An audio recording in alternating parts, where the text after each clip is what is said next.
Current affairs की इस class के अंदर आपका स्वागत है। आज है 22 अप्रैल और 22 अप्रैल से रिलेटेड जितने भी आपके इंपॉर्टेंट क्वेश्चंस होंगे हम उन सभी क्वेश्चंस को देखेंगे। साथ ही जो भी आपके एग्जाम के लिहाज से आपने पढ़ रखा है, जो भी चीजें है ना, जो इंपॉर्टेंट है पिछला, उनको भी हम रिवाइज करते चलेंगे। क्लास के अंदर ये चीजों को याद करने की कोशिश करेंगे। प्लस जितने भी आपके स्टैटिक जीके के क्वेश्चन होंगे, ऐसे क्वेश्चन जो बार बार एग्जाम में रिपीट हो रहे हैं, स्टैटिक जीके क्वेश्चन, उनको भी हम यहाँ पर देखते चलेंगे। ठीक है, चलिए सबसे पहले क्वेश्चन की तरफ चलते हैं। वीडियो पसंद आया तो आप लोग लाइक जरूर कीजिएगा वीडियो को। सबसे पहला क्वेश्चन क्या है हमारा, बहुराष्ट्रीय वायु युद्ध अभ्यास डेजर्ट फ्लैग 10 कहां आयोजित हो रहा है। अगर हम बात करें सॉरी, बहुराष्ट्रीय का मतलब इसके अंदर दो या दो से अधिक जब देश पार्टिसिपेट करते हैं तो हम उसको बोलते हैं बहुराष्ट्रीय युद्ध अभ्यास। और वायु युद्ध अभ्यास यानी कि ये वायु सेना का युद्ध अभ्यास है, यानी हवाई अभ्यास है। नाम क्या है इसका, डेजर्ट फ्लैग 10। 10 का मतलब आपको ध्यान रखना 10वां संस्करण है, 10th एडिशन है। नाम क्या है युद्ध अभ्यास का, डेजर्ट फ्लैग। ये कहां आयोजित हो रहा है, तो ये आपको ध्यान रखना है यूएई में आयोजित हो रहा है। कहां पर, यूएई में। ये जो युद्ध अभ्यास है ये हर साल आयोजित किया जाता है ना। इसके अंदर आपको पता है, ध्यान रखना है इस बार कि 10वां संस्करण है और इसके अंदर ध्यान रखिएगा 10 देश इसके अंदर पार्टिसिपेट कर रहे हैं। कितने देश, 10 देश जो है इसके अंदर पार्टिसिपेट कर रहे हैं और ये हर साल आयोजित होने वाला युद्ध अभ्यास है और ये वायु युद्ध अभ्यास है, यानी वायु सेना का युद्ध अभ्यास है। अच्छा, भारत की तरफ से किसने पार्टिसिपेट किया उसको भी हम देखेंगे यहाँ पे। पहले इंपॉर्टेंट पॉइंट देखिए, एडिशन कौन सा है, 10वां एडिशन है। कब से कब तक आयोजित हो रहा है, तो 21 अप्रैल को शुरू हुआ है और 8 मई तक ये चलेगा ये युद्ध अभ्यास। यूएई यानी कि यूनाइटेड अरब अमीरात की बात कर रहे हैं, अल दफरा में इसका आयोजन हुआ है। कहां पर, अल दफरा में। और इसके बाद अगर आपको ध्यान रखना, एक तो मिग 29 भारत की तरफ से इसके अंदर पार्टिसिपेट कर रहा है, हिस्सा ले रहा है, और जगुआर एयरक्राफ्ट आपको ध्यान रखना है जो भारत की तरफ से हिस्सा ले रहे हैं। ठीक है, तो ये दोनों ही जहाजों के नाम भी आपको यहां पर ध्यान रखने की जरूरत है। चलिए नेक्स्ट क्वेश्चन देखिए। अगला क्वेश्चन क्या है, हाल ही में दुनिया का सबसे ऊंचा पुल किसने बनाया है। हम बात कर रहे हैं सबसे ऊंचे ब्रिज की बात कर रहे हैं, चाहे वो सड़क की ब्रिज हो या नदी ब्रिज हो, समुद्र ब्रिज हो, या फिर अगर हम बात करें तो ये रेलवे ब्रिज हो, कोई भी ब्रिज हो।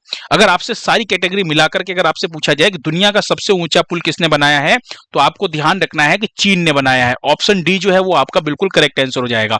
एक बार इस ब्रिज को देखिए, ये जो आप इमेज में ये जो ब्रिज देख रहे हैं ना, ये आपको ये जो ब्रिज दिख रहा है ये चीन के गुइझोउ प्रांत में स्थित है। कहां पर, चीन के गुइझोउ प्रांत में। अगर बात करें इस ब्रिज का नाम क्या है, हुआजियांग ग्रांड कैनियन ब्रिज। नाम जरूर ध्यान रखिएगा इस ब्रिज का, है ना, क्योंकि जो यूपीएससी हो गया, स्टेट सिविल सर्विस एग्जाम हो गए, है ना, आरओ हो गया, ऐसे एग्जाम्स में अंदर आपको नाम भी ध्यान रखना है, इसकी ऊंचाई भी ध्यान रखनी है। स्टेटमेंट में भी क्वेश्चन आपसे पूछा जा सकता है, एक ही क्वेश्चन में एक से ज्यादा चीजें पूछी जाती है, तो ऐसे में आपको ध्यान रखना है इसका। इसकी ऊंचाई कितनी है, 625 मीटर इसकी ऊंचाई है। अगर आप इसे फीट में कन्वर्ट करेंगे तो 250.52 फीट इसकी ऊंचाई हो जाएगी। और आपको ध्यान रखना है 625 मीटर की ऊंचाई, मालूम है आपको, एफिल टावर से भी 200 मीटर इसकी ऊंचाई ज्यादा हो जाएगी। ठीक है, यानी ये दुनिया का सबसे ऊंचा ब्रिज है और ये सड़क ब्रिज है। क्या है ये, सड़क ब्रिज है। ठीक है, सॉरी। इसके अलावा अगर मैं आपसे पूछूं यहां पर, तो एक और चीज आपको ध्यान रखना है। अगर आपसे पूछे दुनिया का सबसे ऊंचा पुल, तो आप क्या कहेंगे, चीन का जो हुआजियांग ग्रैंड कैनियन ब्रिज है उसका नाम लेंगे। वहीं पे अगर आपसे पूछे दुनिया का सबसे ऊंचा रेलवे ब्रिज, अगर पूछे आपसे, किसकी बात कर रहे हैं हम, रेलवे पुल की बात कर रहे हैं, और वो भी दुनिया का सबसे ऊंचा। इसकी बात कर रहे हैं, दुनिया का सबसे ऊंचा रेलवे ब्रिज अगर आपसे पूछा जाए, तब आप किसका नाम लेंगे, आप नाम लेंगे चेनाब रेलवे ब्रिज। किसका नाम लेंगे, चेनाब रेलवे ब्रिज। कहां पर है ये, तो जम्मू कश्मीर में स्थित है। इसकी जो ऊंचाई है वो 359 मीटर इसकी ऊंचाई है। कहां पर, तो ध्यान रखिएगा जम्मू कश्मीर में स्थित है और यह विश्व का सबसे ऊंचा रेलवे ब्रिज है। अब सिंपल सा क्वेश्चन देखिए, इसमें एक वर्ड है, सबसे ऊंचा पुल पूछा जाए तब आप क्या कहेंगे, चीन। सबसे ऊंचा जब रेलवे ब्रिज पूछा जाए तब आपको जवाब देना है। वहीं पे अगर पूछा जाए सिंपल से दुनिया का सबसे ऊंचा पुल, तब आप इसका नाम लेंगे। वहीं पे अगर आपसे पूछा जाए कि भारत का सबसे ऊंचा ब्रिज, रेलवे सड़क कुछ भी ना लगा हो, है ना, नदी पुल या फिर समुद्री ब्रिज कुछ ना लगा हो, तो भारत का सबसे ऊंचा ब्रिज अगर आपसे पूछा जाए, है ना, तब आप क्या कहेंगे, तब भी आप चेनाब रेलवे ब्रिज का ही नाम लेंगे। समझ में आया, दुनिया का सबसे ऊंचा पुल चीन में और भारत का सबसे ऊंचा bridge Chenab railway bridge Jammu Kashmir में। और दुनिया का सबसे ऊंचा रेलवे ब्रिज पूछा जाए तब भी आपको ध्यान रखना चेनाब रेलवे ब्रिज। तो रेलवे ब्रिज अगर आपसे पूछा जाए ऊंचा, तब आपको ये आंसर देना है। ठीक है, तो ये चीज आपको ध्यान रखना है। अच्छा, ब्रिज से रिलेटेड अगर हम क्वेश्चंस की बात करें तो एक आपने पढ़ा था कि भारत का पहला वर्टिकल ब्रिज, अगर आपको याद आ रहा हो तो भारत का पहला फर्स्ट वर्टिकल ब्रिज पढ़ा था आपने कुछ दिन पहले ही। अभी नरेंद्र मोदी जी ने इसका उद्घाटन किया था वर्टिकल ब्रिज का। कहां पर? तो तमिलनाडु में आपने पढ़ा होगा, है ना। वर्टिकल ब्रिज का मतलब क्या? हॉरिजॉन्टल ब्रिज ऐसे होते थे जैसे मान लीजिए, है ना, कि ये क्या है, ये आपका ब्रिज है और समुद्र के ऊपर बना हुआ ये ब्रिज है। तो इसके अंदर क्या होता था, ऐसे दो पार्ट्स में पार्टीशन होता था और जब कोई पानी की जहाज इसके नीचे से जाया करती थी तो ये ऐसे ऊपर की तरफ खुल जाया करते थे, है ना, और जहाज इसके नीचे से चली जाती थी ताकि टकराए ना जहाज। अब वर्टिकल ब्रिज का मतलब क्या हो गया कि फिर से ऐसे ही आपको ध्यान रखना है, इसके अंदर ये पूरा का पूरा ऐसा ब्रिज बना रहता है जिसके अंदर ये जो ब्रिज का हिस्सा है, जब जहाज को नीचे से जाना होता है तब ये ब्रिज का हिस्सा ऊपर चला जाता है ना, वर्टिकल लिफ्ट ब्रिज इसको बोलते हैं। और जब ये जहाज वापस मतलब पार हो जाती है तब ये वापस क्या नीचे आ जाता है ना। और ये नॉर्मल जो ब्रिज है ऐसे जुड़ जाया करता है इसके अंदर, तो ये ऊपर नीचे आता है, इसको बोलते हैं वर्टिकल लिफ्ट ब्रिज। तो भारत का पहला वर्टिकल ब्रिज जो है ये कहां पर? तमिलनाडु में। एक तो आपने ये करंट अफेयर्स में पढ़ा। एक अभी आपने पढ़ा था कल की क्लास के अंदर ही, अगर आपको याद हो तो आपने क्या पढ़ा था कि भारत का सबसे लंबा रेलवे सुरंग, भारत का सबसे लंबा रेलवे सुरंग की बात कर रहे हैं, टनल की बात कर रहे हैं, वो क्या था? T8 था। याद आ रहा है किसी को? कहां पर? तो उत्तराखंड राज्य के अंदर आपको ध्यान रखना है। इसकी लंबाई कितनी थी? तो 14.58 किलोमीटर इसकी लंबाई थी, है ना, किसकी? T8 की। T8 का मतलब टनल 8 की हम बात कर रहे हैं। तो एक ये आपने पढ़ा था, तो इसको भी ध्यान रखिएगा। चलिए अगला क्वेश्चन देखिए। हाल ही में ईसाई धर्मगुरु पोप फ्रांसिस का कितने वर्ष की आयु में निधन हो गया है? पोप फ्रांसिस की अगर हम बात करें तो ये जो है इनका निधन 88 वर्ष की आयु में हुआ है। ये ईसाई धर्मगुरु हैं। अगर हम इनकी बात करें तो जो पोप होते हैं ना, ये दरअसल ये पोप कब बने थे? ये 2013 में क्या बने थे? पोप बने थे। अच्छा, एक चीज ध्यान रखिएगा, पोप क्या है? पोप नाम नहीं है, पोप एक तरह का पद है। क्या है? एक तरह का पद है ना। तो ये चीज ध्यान रखिएगा। तो 2013 में ये पोप बने थे और ये पोप जो है एक तरह का पद है। और ये कौन से नंबर के पोप बने थे? तो 266 यानी 266वें नंबर के पोप थे। तो ये भी आपको ध्यान रखना है ना। पोप होता क्या है? दरअसल ये जो पद है क्या है? ये जितने भी दुनिया के कैथोलिक चर्च होते हैं ना, उसका क्या होता है? ये हेड होता है, जो उसे पोप कहा जाता है। समझ में आया? जो भी चर्च होते हैं जितने भी कैथोलिक, उनका क्या होता है? ये हेड होता है, उसका नाम, उसी को पोप बोला जाता है। अच्छा, अगर हम बात करें यहां पर तो एक चीज ध्यान रखिएगा, इनको इमेज में देखिए, ये जो आप इनको देख रहे हैं ना, यही है पोप फ्रांसिस। इनका असली नाम क्या है? तो इनका असली नाम है जॉर्ज मारियो बर्गोग्लियो, इनका असली नाम है। 21 अप्रैल 2025 को वेटिकन के कासा सांटा मार्टा में इनका क्या होता है? इनका निधन होता है। ठीक है, तो ये चीज ध्यान रखिएगा। अच्छा, वहीं पे एक और चीज ध्यान रखिएगा, इन ये कहां के हैं? तो ये हैं अर्जेंटीना के, है ना। कौन से देश से इनका संबंध है? तो अर्जेंटीना से इनका संबंध है और ये वेटिकन में इनका निधन होता है। अब यहां पे समझिएगा, जो पोप होते हैं ना, वो वेटिकन जो देश है इसके हेड होते हैं। यानी चर्च, कैथोलिक जो जितने भी चर्च हैं उसके तो हेड होते ही हैं। वेटिकन सिटी जो कि सबसे छोटा देश है दुनिया का, इसके भी हेड कौन होते हैं? ये पोप ही होते हैं। जितने भी पोप होते हैं ना, वो यहीं पे रहते हैं। आप ये समझ लीजिए। ठीक है, अगर हम बात करें, एक बार वेटिकन सिटी को देखिए मैप के अंदर।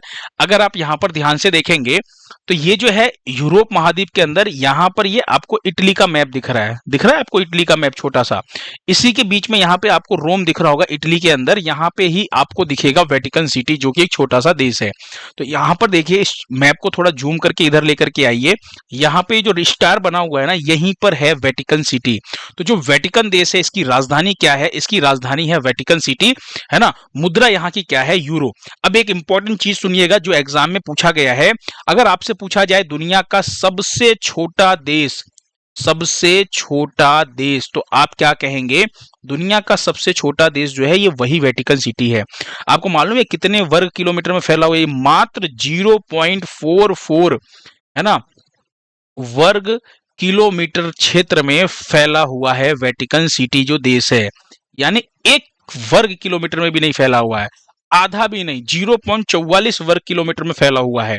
अच्छा, ध्यान रखिएगा, जो पोप होते हैं ना, वो पोप क्या होते हैं? इस देश के हेड होते हैं, है ना। और पोप जो होते हैं वो ईसा मसीह के शिष्य के तौर पर उनको देखा जाता है, उन्हीं को हम लोग पोप की संज्ञा देते हैं। समझ में आया? ये चीज भी आपको यहां पर ध्यान रखनी है। अगर हम बात करें तो इनके पास वेटिकन सिटी की तो नागरिकता है ही, साथ ही साथ अर्जेंटीना के ये पोप थे तो वहां की भी नागरिकता है। तो ये चीज आपको ध्यान रखना है। सबसे छोटा देश मतलब क्या है आपका वेटिकन है, और यहाँ के हेड कौन होते हैं? पोप होते हैं। और इनका पोप फ्रांसिस का निधन हुआ है, इनका ओरिजिनल नाम भी आपको ध्यान रखना है। अगला क्वेश्चन देखिए, हाल ही में किस राज्य में महिला संवाद अभियान शुरू किया गया है? आप सभी को पता है ना कि ऐसे जैसी जब भी कोई भी राज्य में चुनाव उनाव आने वाले होते हैं ना, तो वहां पे बहुत सी चीजें क्या होती है, अभियान योजनाएं खूब चलाई जाती हैं। अभी आप ध्यान रखिएगा, बिहार, ऑप्शन बी जो है आपका बिल्कुल सही है। बिहार के अंदर महिला संवाद अभियान शुरू किया गया है। ये जो महिला संवाद अभियान है ये क्या है? ये महिला सशक्तिकरण के लिए बिहार की जो योजनाएं हैं, है ना, एक तरह की आप ये समझिए जितनी भी योजनाएं हैं उनको क्या करना है, महिलाओं को जानकारी दे करके, है ना, उनको आत्मनिर्भर बनाना, उनको जागरूक करना, यही इसका उद्देश्य है। तो उद्देश्य क्या है कि राज्य की जितनी भी महिलाएं हैं उनको सरकारी योजनाओं तक, जो भी गवर्नमेंट की स्कीम्स है उनकी जानकारी देना, है ना, उनको वहां तक पहुंचाना, उनको जागरूक करना, ये सारी चीजें जो है इसका उद्देश्य है महिला संवाद अभियान का। और अभी यहां पे देख रहे हैं आप नीतीश कुमार, कौन है ये? बिहार के मुख्यमंत्री हैं। तो अभी बिहार के मुख्यमंत्री नीतीश कुमार ने इसको शुरू किया है, महिला संवाद अभियान। उद्देश्य आपको पता चल गया।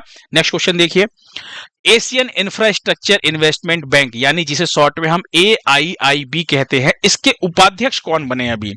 तो एशियन इंफ्रास्ट्रक्चर इन्वेस्टमेंट बैंक की अगर हम बात करें तो इसके जो उपाध्यक्ष बने हैं वो बने हैं अजय भूषण प्रसाद पांडे। नाम क्या है इनका पूरा? अजय भूषण प्रसाद पांडे। बात करें तो ये भारत के ना पहले पूर्व में वित्त सचिव रह चुके हैं अजय भूषण पांडे। यही है अजय भूषण पांडे, ठीक है, जिनको बनाया गया है AIIB का उपाध्यक्ष। अभी मांगीलाल जाट का नाम आपने पढ़ा था। मांगीलाल जाट बहुत इंपॉर्टेंट नियुक्ति है। किसकी? ICAR के अभी हाल ही में क्या बनाए गए हैं? महानिदेशक बनाए गए हैं।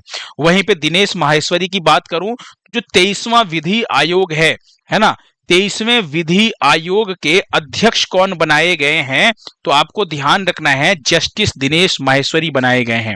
BR गवई की बात करूं तो BI गवई जो है अभी 52वें नंबर के क्या बने हैं? सुप्रीम कोर्ट के जो मुख्य चीफ जस्टिस हैं, यानी CJI कह लीजिए, इंडिया के पूरे, मतलब आप समझिए सुप्रीम कोर्ट क्या, इंडिया के पूरे, यानी चीफ जस्टिस ऑफ इंडिया जो बने हैं 52वें नंबर के, वो कौन बने हैं? BR गवई बने हैं। यानी सुप्रीम कोर्ट के अंदर मुख्य न्यायाधीश कौन नियुक्त हुए हैं? BR गवई नाम इनका, ध्यान रखिएगा, ठीक है। अच्छा, वहीं पे हम एक बार AIB की बात कर लेते हैं। AIB की अगर हम बात करें तो एशियन इंफ्रास्ट्रक्चर इन्वेस्टमेंट बैंक की इसकी फुल फॉर्म होती है।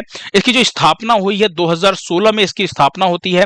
इसका जो हेडक्वार्टर है वो कहां पर है? चीन के बीजिंग में इसका हेडक्वार्टर है। अध्यक्ष कौन है? तो जिन लिकुन का नाम आपको ध्यान रखना है, जो कि चाइना के हैं, वही इसके अध्यक्ष हैं। और उपाध्यक्ष की बात करें तो अजय भूषण प्रसाद पांडे अभी हाल ही में इसके क्या बनाए गए हैं? उपाध्यक्ष बनाए गए हैं, ठीक है। अगला क्वेश्चन देखिए, राष्ट्रीय सिविल सेवा दिवस जो है ये कब मनाया जाता है? तो राष्ट्रीय सिविल सेवा दिवस जो है ये हर साल कब मनाया जाता है? तो आपको ध्यान रखना है 21 अप्रैल को मनाया जाता है। अगर हम बात करें तो अगर इसकी शुरुआत पूछी जाए आपसे कि पहली बार ये कब मनाया गया है, तो ध्यान रखिएगा पहली बार ये 2006 में मनाया गया था, राष्ट्रीय सिविल सेवा दिवस, है ना, या फिर आप कह सकते हैं नेशनल सिविल सर्विसेज डे की बात कर रहे हैं। इस बार की जो थीम है 2025 की थीम जरूर ध्यान रखिएगा, होलिस्टिक डेवलपमेंट ऑफ इंडिया, इसकी थीम है 2025 की थीम, अक्सर एग्जाम में पूछे जाती है, ठीक है। अच्छा, ये जो सिविल सेवा दिवस मनाया जाता है तो ये क्यों मनाया जाता है? तो आपको ध्यान रखना है, मैटकॉफ हाउस में इसी दिन 1947 के समय, कब? 1947 में, इसी दिन यानी कि 21 अप्रैल 1947 को भारत के जो पहले गृह मंत्री थे, नाम उनका क्या था? सरदार वल्लभ भाई पटेल की हम बात करें अगर, है ना, तो उन्होंने क्या किया था? सिविल सेवक जितने भी थे उनके पहले बैच को ना संबोधित किया था पटेल जी ने, ठीक है। और यह भी कहा था कि भारत का स्टील फ्रेम कहा था सिविल सेवा को, ठीक है। तो इसीलिए इस दिवस के रूप में हम इसको राष्ट्रीय सिविल सेवा दिवस के रूप में मनाते हैं, क्योंकि पटेल जी ने पहले बैच को, जो सिविल सेवा के जो पहले बैच थे, उनको संबोधित किया था इसी दिन। अच्छा, हम बात करें अगर यहां पर, तो कुछ इंपॉर्टेंट पॉइंट्स देखते हैं स्टैटिक जीके के क्वेश्चंस जो आपके एग्जाम में पूछे जाते हैं, ऐसे क्वेश्चन स्टैटिक जीके के जो बार बार पूछे गए हैं। सबसे पहला तो ये कि सिविल सेवकों को भारत का स्टील फ्रेम किसने कहा था? तो सिविल सेवकों को भारत का स्टील फ्रेम कहा था सरदार वल्लभ भाई पटेल ने, या फिर इसको आप कहेंगे कि steel steel frame of India. कई बार एग्जाम में हिंदी में ही लिखा हुआ आता है स्टील फ्रेम ऑफ इंडिया, इसका मतलब यही है भारत का स्टील फ्रेम। तो सिविल सेवकों को कहा गया है। भारत में सिविल सेवा के जनक किसको कहा गया है? तो सिविल सेवा का जो जनक कहा गया है वो लॉर्ड कॉर्नवालिस को कहा गया है। भारत के पहले सिविल सर्वेंट कौन थे, यानी पहले जो सिविल सेवक थे वो कौन थे? तो सत्येंद्रनाथ टैगोर का नाम ध्यान रखिएगा। ये तीनों क्वेश्चन ना एग्जाम में कई बार पूछे गए हैं, बहुत इंपॉर्टेंट क्वेश्चन है, रिपीटेड क्वेश्चन एग्जाम में। ठीक है, तो इसको चीज को ध्यान रखिएगा। ठीक है, अगला क्वेश्चन देखिए। हाल ही में उपराष्ट्रपति जगदीप धनखड़ ने किस अनुच्छेद को न्यूक्लियर मिसाइल कहा है? ये क्वेश्चन मैं इसलिए लेकर के आया हूं क्योंकि काफी न्यूज में और काफी चर्चा में ये रह चुका है। तो हो सकता है आपसे एग्जाम में ये भी पूछ ले कि अनुच्छेद 142 को किसने न्यूक्लियर मिसाइल कहा है। तब आपको ध्यान रखना है उपराष्ट्रपति जगदीप धनखड़ ने कहा है। क्यों कहा है उसके ऊपर भी चर्चा करेंगे। पहले इस क्वेश्चन का आंसर देखिए क्या हो जाएगा, ऑप्शन बी 142 जो आर्टिकल है इसको कहा गया। आर्टिकल 142 क्या है? तो यहां पर पहले समझिए कि ये कहा क्यों है ना, ये मतलब क्या चीज है। तो आर्टिकल 142 के तहत सुप्रीम कोर्ट ने भी क्या किया है, सुप्रीम कोर्ट ने जो तमिलनाडु सरकार द्वारा पारित जो बिल थे, किसके द्वारा? तमिलनाडु सरकार के द्वारा जो पारित बिल थे, है ना, उस अब इस बिल को स्वीकृत करने की बात कही है किसने? सुप्रीम कोर्ट ने, जिसे राज्यपाल ने क्या किया था, पेंडिंग रखा था। इस पर उपराष्ट्रपति का मानना है कि न्यायपालिका जो है वो कामों में हस्तक्षेप कर रहा है। किसके कामों में? विधायिका के कामों में हस्तक्षेप कर रहा है, ऐसा उपराष्ट्रपति जगदीप धनखड़ का मानना है। और ये क्यों कहा इन्होंने? क्योंकि सुप्रीम कोर्ट ने राज्यपाल को बिल जो है उसको पास करने के लिए ना समय सीमा निर्धारित कर दी। क्या किया कि समय की सीमा निर्धारित कर दी कि आप अपने पास 1 महीने के अंदर आपको पास करना है, और अगर आप 1 महीने में पास नहीं कर पा रहे हैं उस बिल को, है ना, अगर आपको राष्ट्रपति के पास भेजना है तो 3 महीने के अंदर राष्ट्रपति के पास भेजिए ताकि वो 3 महीने में पास हो जाए। और अगर समय सीमा की बात करें तो सुप्रीम कोर्ट ने राष्ट्रपति को भी 3 महीने का, किसकी बात कर रहे हैं? राष्ट्रपति को भी 3 महीने का समय निर्धारित किया है।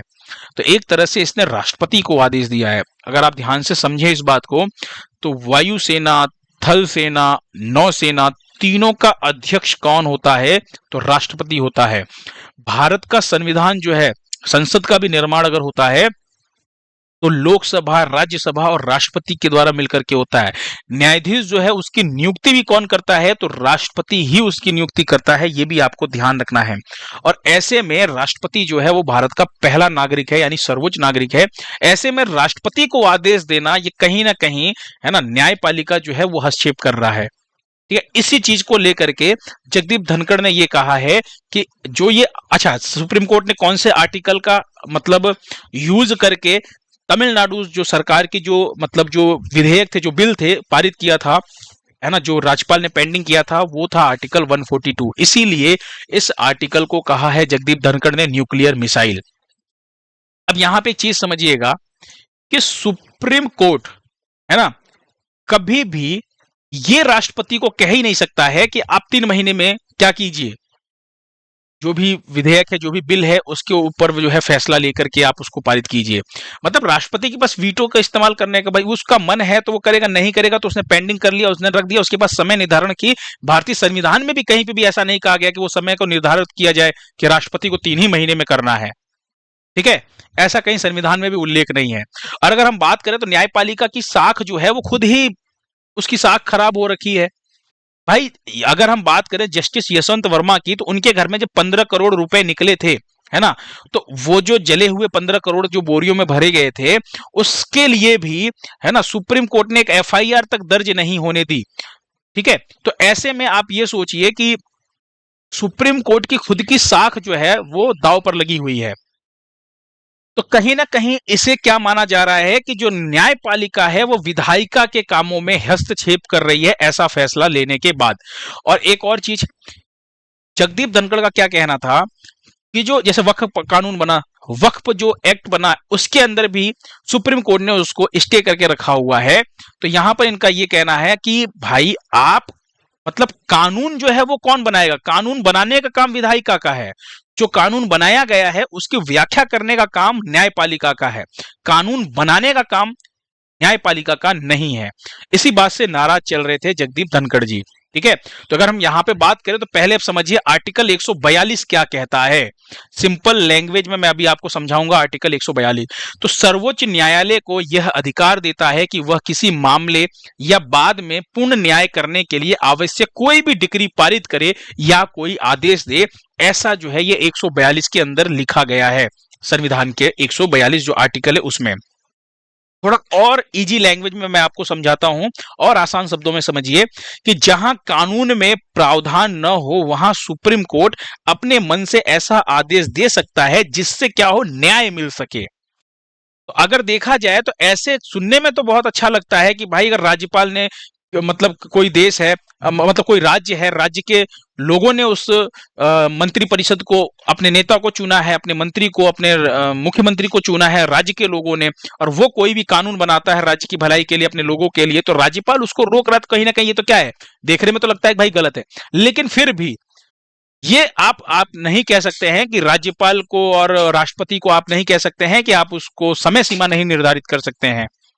ठीक है, तब ये जो जगदीप धनखड़ इन्होंने कहा था कि हम ऐसी स्थिति नहीं ला सकते जहां राष्ट्रपति को निर्देश दिया जाए कि संविधान के तहत सुप्रीम कोर्ट का अधिकार केवल अनुच्छेद 144(3) के तहत संविधान की व्याख्या करना है।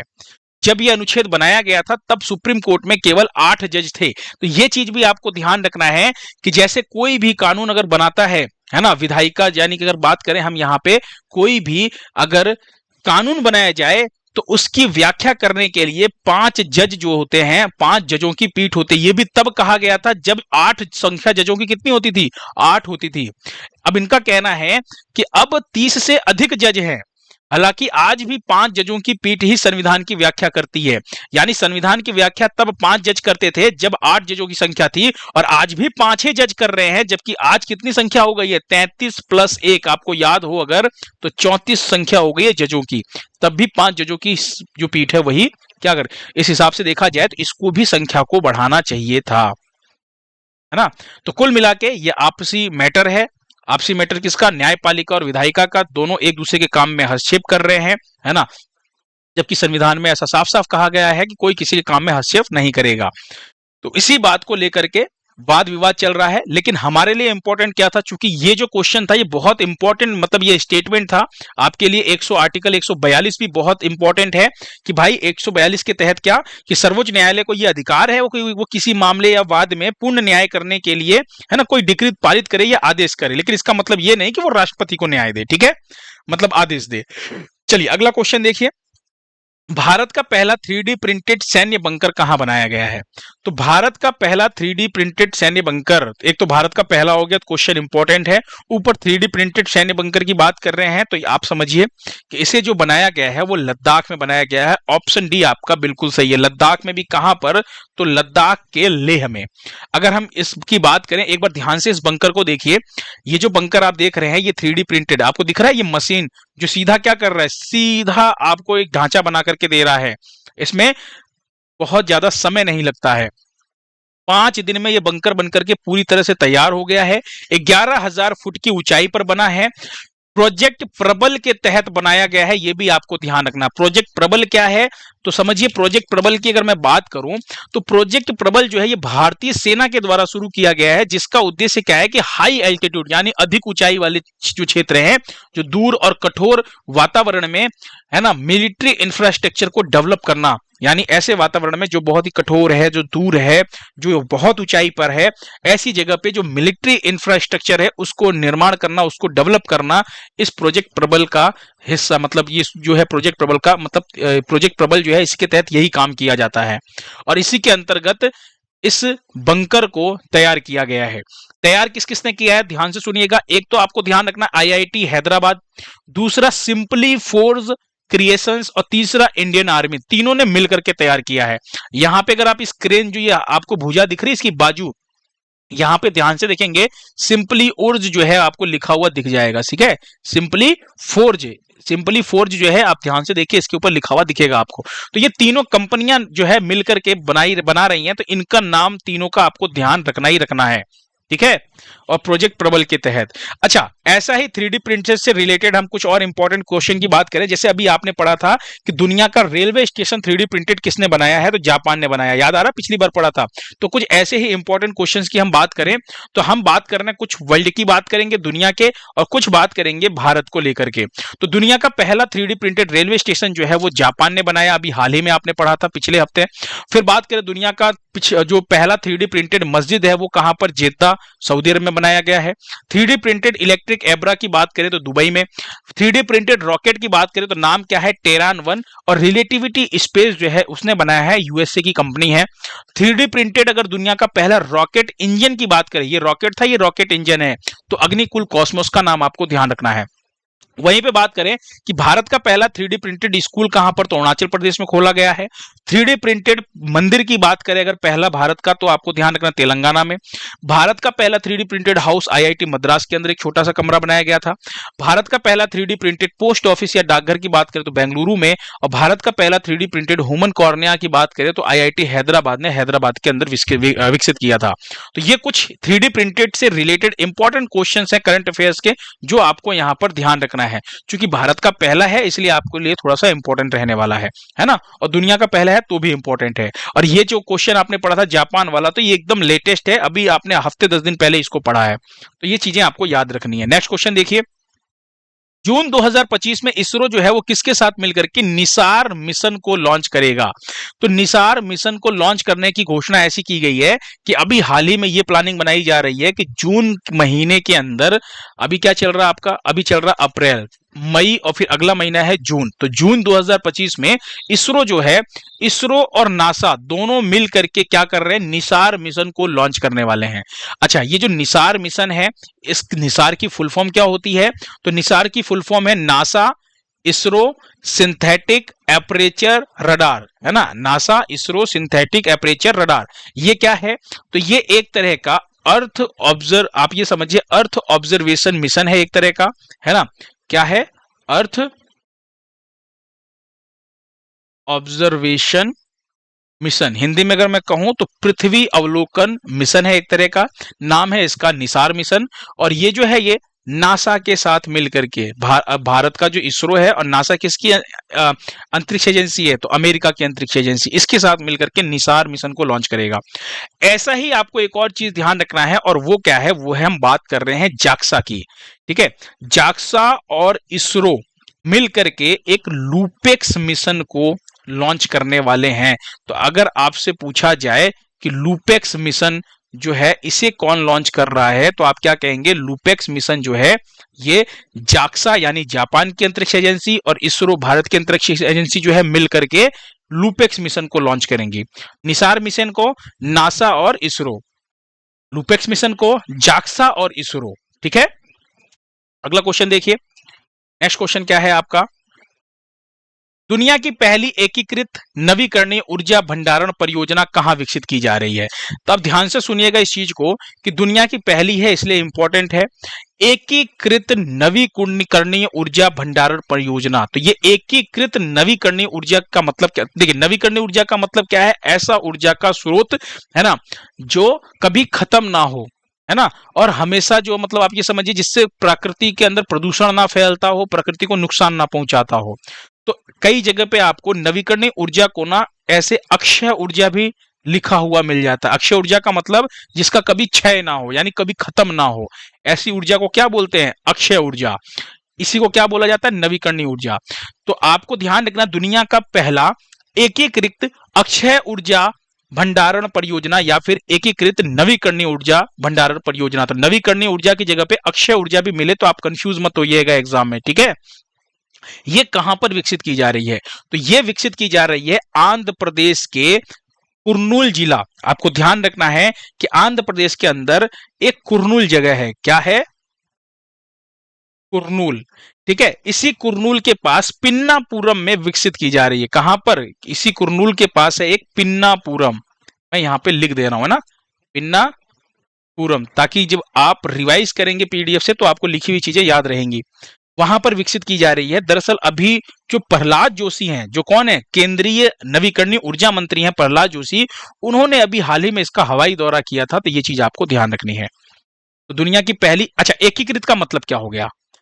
ये एकीकृत नवीकरणीय ऊर्जा भंडारण परियोजना में ये इसका मतलब क्या है? एकीकृत का मतलब क्या है?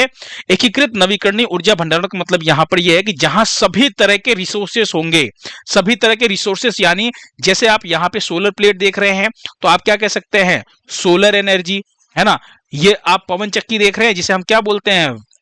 विंड एनर्जी बोलते हैं। फिर वहीं पे अगर हम बात करें तो हाइड्रो एनर्जी हो गया। मतलब कहने का मतलब कि सभी तरह के रिसोर्सेस होंगे यहां पर। कहां पे?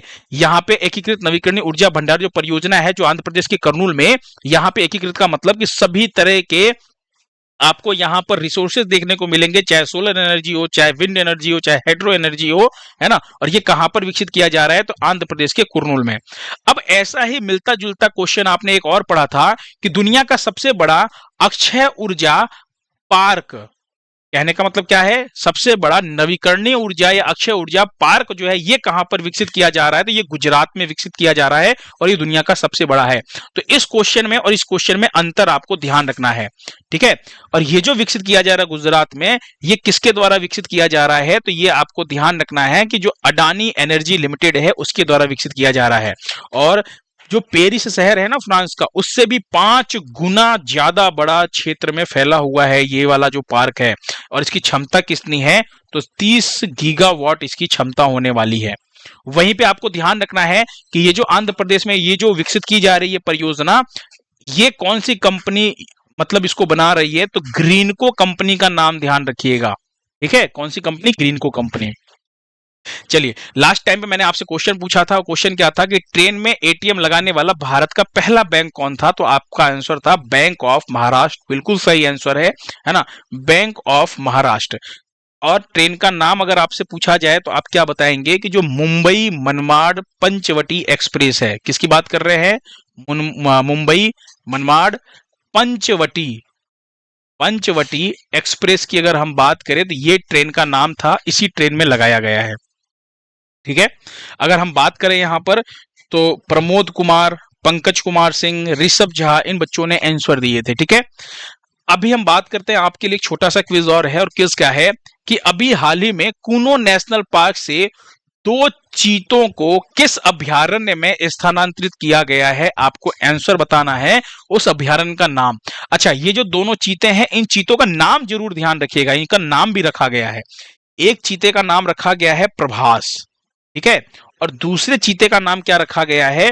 दूसरे चीते का नाम रखा गया है पावक, ठीक है। तो प्रभास और पावक, ये जो दोनों चीते हैं, इनके नाम हैं। आपको बताना है कि इन चीतों को, जिनके नाम मैंने अभी आपको बताया, प्रभास और पावक को किस अभयारण्य में स्थानांतरित किया गया? कहां से? तो Kuno national park. Kuno national park में कहां से आए? तो हम नामीबिया से 8 लेकर के आए थे और दक्षिण अफ्रीका से हम 12 चीते लेकर के आए थे। समझ में आया? तो इसका आंसर जो है आपको कमेंट बॉक्स में देना है, फटाफट दीजिए। पीडीएफ जो है वो आपको टेलीग्राम चैनल पर मिल जाएगा, आप वहां से डाउनलोड कर सकते हैं, है ना। वीडियो को लाइक करना बिल्कुल ना भूलिएगा, ठीक है। चलिए, थैंक यू सो मच, मिलते हैं नेक्स्ट लेक्चर में।